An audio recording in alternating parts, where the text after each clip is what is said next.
আসসালামু আলাইকুম, কেমন আছেন সবাই? আশা করি আল্লাহর রহমতে সবাই ভালো আছেন ও সুস্থ আছেন। এই তো আমি আরও একটা ভিডিও নিয়ে চলে আসলাম আপনাদের সামনে। সকালবেলা ভিডিওটা শুরু করেছি। সকালে উঠেই ঘুম ভাঙলো এই যে ট্রাক্টরের শব্দে। ট্রাক্টর দিয়ে জমি চাষ করা হচ্ছে ধান লাগানোর জন্য। সব প্রস্তুতি চলতেছে। তারপরে তাই দেখে বাইরে থেকে এসে বাড়ির ভিতর রান্না বাড়া করব, তাই গুছিয়ে নিলাম, একটু বাড়তি কাজও করলাম।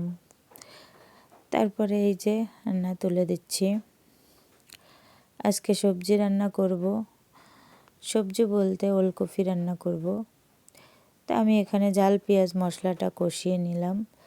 এখানে সব রকমের মশলা দিয়েছি, জিরা রসুন, তারপরে হচ্ছে হলুদ আর লবণ দিয়ে একসঙ্গে মশলাটা কষিয়ে নিলাম। ওলকপি দিয়ে দিয়েছি। ওলকপিটা শক্ত বিধায় একটু সিদ্ধ হতে দেরি হবে, বিধায় আমি আগেই দিয়ে দিলাম। একটু পানি দিয়ে ঢাকনা দিয়ে ঢেকে দেব, নাড়াচাড়া দিয়ে।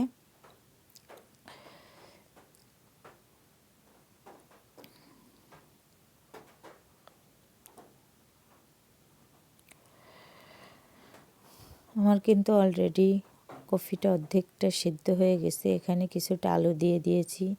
তাই আলুটা পরে দেওয়ার মানে হচ্ছে আলু হচ্ছে নতুন আলু, সিদ্ধ হতে দেরি লাগে না, তার জন্য পরেই দিয়ে দিলাম।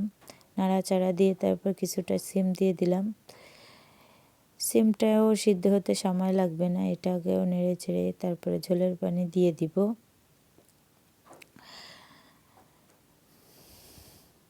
প্রত্যেকটা মায়ের জীবনেও কিছু না কিছু স্বপ্ন থাকে, আশা থাকে।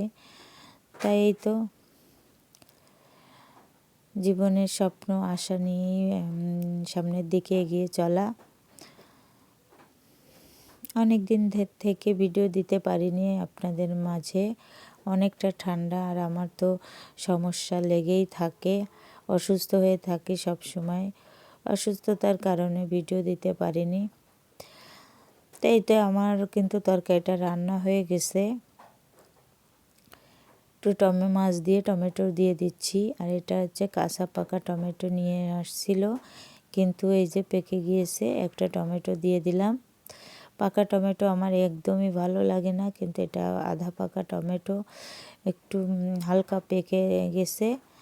তা যাই হোক, তরকারিটা কিন্তু অসাধারণ হয়েছিল। আর এখানে ছোট মাছ রান্না করতেছি। তা আমার রান্না হয়ে গেছে, বেশি একটা জাল দিব না, অল্প জালেই তরকারিটা হয়ে যাবে। নিভু জালে রেখে আমি অন্য কাজ করব। এই যে আমার তরকারিটা হয়ে গেছে। আর আপনারা যারা আমার ভিডিওটা দেখা শুরু করেছেন, অবশ্যই একটা লাইক দিয়ে ভিডিওটা দেখবেন। ভিডিওটার কোনো অংশ যদি একটু আপনার ভালো লেগে থাকে, অবশ্যই সাবস্ক্রাইব করে আমার পাশে থাকবেন। আর আপনার সুন্দর সুন্দর কমেন্ট আমাকে সামনের দিকে এগিয়ে নিয়ে যাওয়ার অনুপ্রেরণা যোগাবে। আপনার লাইক আমাকে আরেকজনের কাছে আরেকটা ভিডিও নিয়ে যেতে সাহায্য করবে। তো এখানে আমার রান্না বাড়া শেষ। তারপরে এই যে দুটো বাচ্চা ফুটছে, একটা মুরগির কোলে অনেকগুলো ডিম দিছিলাম, কিন্তু ও এই দুটো বাচ্চা প্রথমে ফোটার পরে আর বসতে চাচ্ছে না। তারপর বাচ্চা দুটোকে বের করে আমি ওকে কিন্তু আটকায় রাখছি, দেখি কি হয়। বাচ্চা দুটো তো অনেক ডাকাডাকি করতেছে। তা আমার মিষ্টি তো ওর সঙ্গে খেলা করতেছে যে কি ব্যাপার।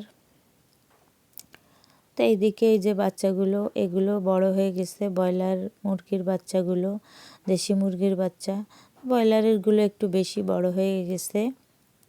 তো ওরা তো খাবার সবসময় বেশি খায়, সেই হিসেবে ওরা আগেই বড় হয়ে যায়, অল্প দিনেই বেশি বড় হয়ে যায়। তো এখানে যে ডালগুলো কাটা হয়েছিল, সেই ডালগুলোর সব পরিষ্কার করে পাতাগুলো পরিষ্কার করা হচ্ছে। ডালগুলো এক জায়গায় রেখে পাতাগুলো সব পরিষ্কার করতেছি। তো এই যে কিছুটা আছে আর কিছুটা পরিষ্কার করা হয়েছে। আর এদিকে বাচ্চাগুলো তো ডাকাডাকি করতেছে। আর এই যে উঠায় রাখছি এইখানে, কিন্তু ও ওদের একদমও একা ছাড়তেছে না, যেখানেই যাচ্ছে মিষ্টি ওদের সঙ্গেই আছে। এই যে কিন্তু ওরা ওর মা ভেবে ওর কাছে যাচ্ছে, ও কিন্তু একদমই কাছে যেতে দিচ্ছে না। কী করা দেখি, দুটো বাচ্চা ফুটছে আর ডিমগুলো দিয়ে বসায় রাখছি।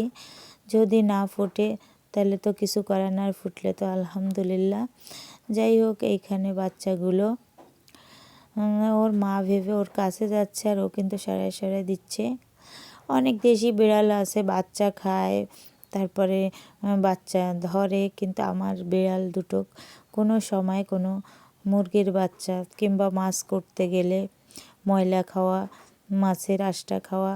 অনেক বিড়াল আছে মাছ খেতে আসে, কাঁচা মাছ, কিন্তু আমার বিড়াল দুটো কোনো সময় কোনো কাঁচা মাছও খাবে না। আর এই যে দেখেন, ও বাচ্চা দুটো নিয়ে এমন করতেছে, মানে ও ভাবতেছে এগুলো কী, ওরা তো ওর কাছে যাচ্ছে আর ও তো মানে সরে সরে যাচ্ছে। এই তো আমি অনেকক্ষণ ধরে দেখতেছি আর বুঝতেছি যে এটা তো, ও তো যদি সরে না যেত, কিন্তু ওরা ওর মা ভেবেই ওর কাছে থাকতো, তাই না? তাই প্রত্যেকটা মানুষ বলেন, প্রত্যেকটা জিনিস বলেন, জন্মের পর থেকে চোখ মেলে যাকেই দেখবে, যার কাছে বড় হবে, সেই তো তার মা কিংবা সে তার অভিভাবক হয়ে যায়, তাই না? তাই এখানে আমি তাই ভাবতেছি যে এখানে মিষ্টি তো সরে যাচ্ছে আর ও তো ওর কাছেই যাচ্ছে, ওরা ওর কাছে যাচ্ছে, কিন্তু ও একদমই কাছে নিতে যাচ্ছে না। ও শুধু খেলা করতেছে আর ভাবতেছে এই দুটো কী। তাই বলে আমি তো হাসাহাসি করতেছি, আর এই যে সব সময় ওদের করতেছে, আর ওরা তো ওর কাছে যাচ্ছে, ও কিন্তু মানায় নিতে পারতেছে না। কি আর করা, তা এটা তো সম্ভব না। তা যাই হোক, যে কয়দিন থাকে ওই কয়দিন একটু থাকুক, তারপরে ওর মা বাচ্চা যদি না দেয় তাহলে বের করে ফেলবো, আর বাচ্চা দিলে তো দিল। তাই এইভাবেই ওদের আলাদা করে রাখছি।